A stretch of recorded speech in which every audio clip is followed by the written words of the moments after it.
Irianto merupakan Sekretaris Dinas Perumahan, Kawasan Permukiman dan Pertanahan (DKPP) nonaktif yang didakwa pasal suap dalam Undang-Undang Pemberantasan Tindak Pidana Korupsi. Irianto diduga menerima suap terkait perizinan sebesar 120 juta rupiah. Pada persidangan kali ini menghadirkan saksi ahli hukum pidana dari Universitas Muhammadiyah, Hoyrul Huda. Di persidangan, saksi Hoyrul Huda memberikan keterangan yang menyudutkan jaksa penuntut umum.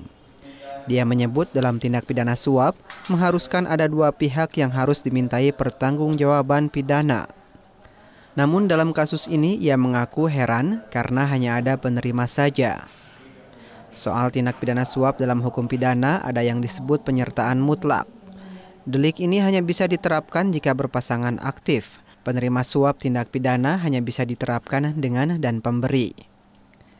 Delik suap tidak mungkin dipertanggungjawabkan hanya untuk penerima saja. Tidak logis dan tidak yuridis karena pasal yang didakwakan ini delik berpasangan, hanya bisa diterapkan berpasangan. Ya, karena bagaimana pemberi suapnya adalah orang dalam tahanan, kan gitu loh. Memang orang dalam tahanan bisa keluar, mau kencing aja susah dia, gitu loh. Jadi sekali lagi ini bukan penyuapan. Nah, dan juga ada banyak kelemahan dalam struktur dakwaan. Dakwaannya secara subsidiar penyuapan dengan pemerasan. Padahal dua bentuk perbuatan yang sama sekali berbeda.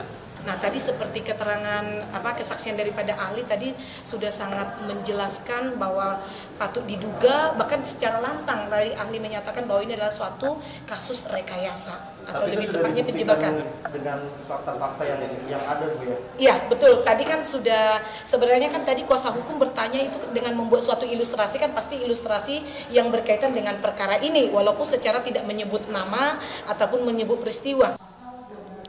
Persidangan kasus Irianto sudah digelar sebanyak 26 kali sejak 27 Juli 2020 dengan menghadirkan puluhan saksi di Pengadilan Tipikor Negeri Bandung.